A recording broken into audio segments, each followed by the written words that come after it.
to teach people, especially dealing with snakes, is if you fear something, learn what there is to fear. And as I started dealing with snakes, I started seeing that there was a lot of wives' tales, there's a lot of misconceptions that only you would know if you dealt with snakes. And you saw that they didn't have the potential to do what maybe I thought they did. But some of them did have potential to do a lot of harm. So that's kind of how I got involved. I was scared to death of them, I hated them, I killed them for no reason. And I just started studying. But I took it upon myself to try to get any kind of books. National Geographic would have articles in them. At school I'd find and I'd read about them. And I got my first set of snake tongs, and they were about 5 foot long. And I went and I started catching snakes. And I'd keep them under the house in a little wooden box because we had central heat and air, and they would stay warm in the wintertime and cool in the summertime. Perfect place to keep snakes under the house. My mama hated it. But I would take them out, and I guess some people would walk their dogs. I would take snakes out, and I would just watch them and see what they did. And I probably learned more about them by doing that than probably more than I read about things, just as far as their nature. We know what kind of snake this is because obviously we caught him earlier, but how would you know if this snake, and I usually start with him in a pillowcase, and I pick the pillowcase up and I ask, is this snake venomous or non-venomous? Y'all know too much about snakes already. A lot of rules that people are taught, if they have round pupils, they are non-venomous. If they have elliptical pupils, they're venomous. Well, one thing I have a problem with that, what kind of pupils does he have? What kind of pupils does he have? Still can't? So you still don't know if he's a cat. I know. What kind of pupils? He's got bigger eyes, so. Brown, you can tell. Usually we have some that have a king snake that's dark, and I have to get right up in somebody's face. What is the most venomous snake in the United States, drop for drop venom wise? Is it A, the Mojave rattlesnake, B, the eastern coral snake, or C, the eastern diamondback rattlesnake? Now, who thinks it would be A, the Mojave? Clark. What about B, the eastern coral? C, the eastern diamondback? Everybody thinks eastern diamondback. Answer is B, the eastern coral. The coral is what we call an elapid. He's in the same family as cobras, mambas. The reason being, he has neurotoxic venom. Highly deadly neurotoxic venom. It affects our central nervous system, shuts your heart, lungs, vital organs down. But you know what about the coral snake? Has round pupils. He has a small, slender body, small head. All the characteristics that we try to learn a rule to say that venomous versus non-venomous. Oh, big head, diamond-shaped head, elliptical pupils. That may be true with our pit vipers. But there's 6 venomous snakes in South Carolina. The most deadly drop for drop venom-wise in the whole United States is the coral. And he's got round pupils, everything that would be a characteristic of a non-venomous snake. Hey, there's 6 snakes that are venomous in South Carolina. Let's learn what they are. Let's look at some close. Copperheads. Probably one of the most common to be around urban areas, to be around flower beds, to encounter a copperhead. Pretty common. But if I come out here in the yard at night and I'm barefoot and I'm not paying attention and I step on him, he's very quick to defend himself. Now, if you look at my boot, I got a couple of little bitty drops of venom. First thing you should do in case of a snake bite of a venomous snake would be what? If you unfortunately get bit by a venomous snake, what's the first thing that you should do before you go to the hospital? That don't work. The number one thing you should do, don't let him bite you again. The reason being, you got a 50% chance. That's pretty good odds. You got 50% chance that it's a dry bite, that it was just a defensive strike, leave me alone. Cottonmouths get a real bad rap. The reason they get a real bad rap is, now, was that a wet bite or dry bite?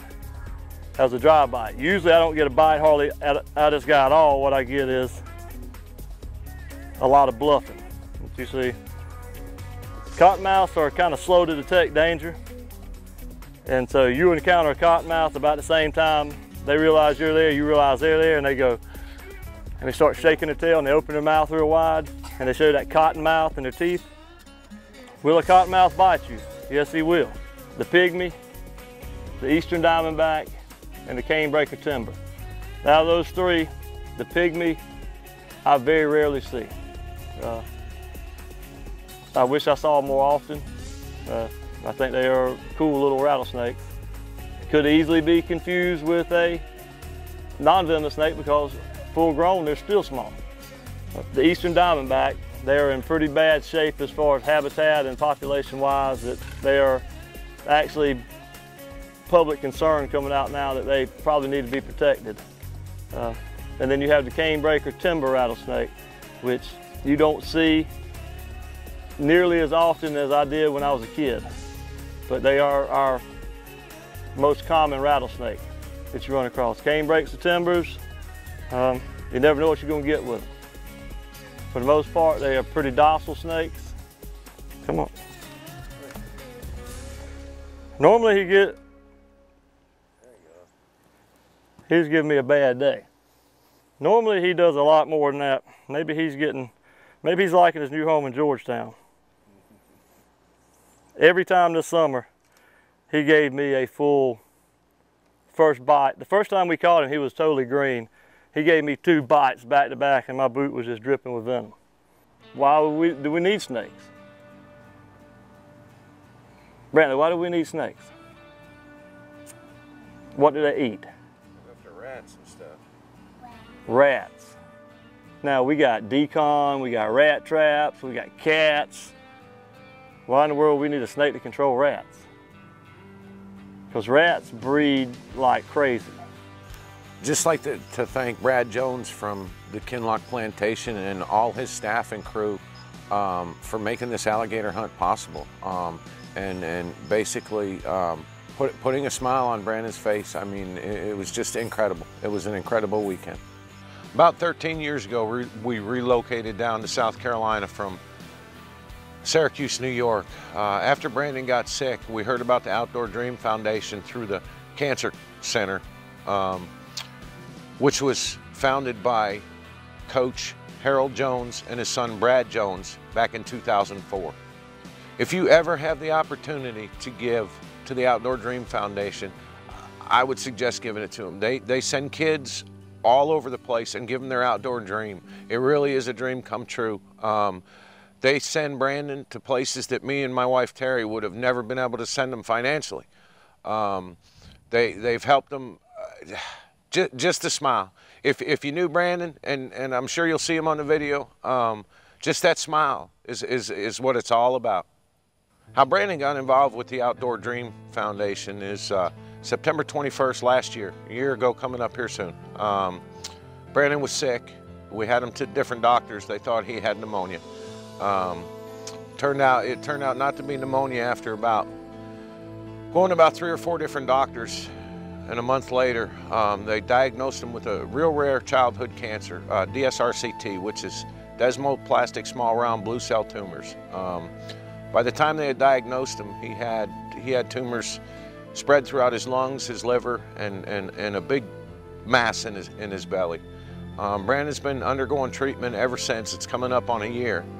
They still have a long way to go. It's something that you know has brought our family a lot closer together, but it's been a real tough time, especially on Brandon. He hasn't been able to go to school. He does that from home. Most 15-year-olds would love that, but he's got his friends at school.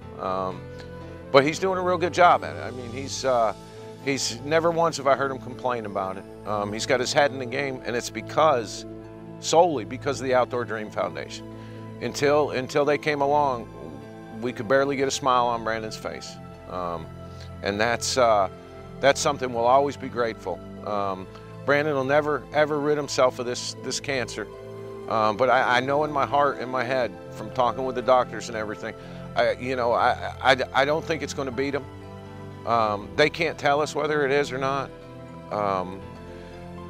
They can't, most cancers, they'll tell you, okay, this or that, or they have no idea. Since 1989, less than 200 kids have been affected with this type of cancer.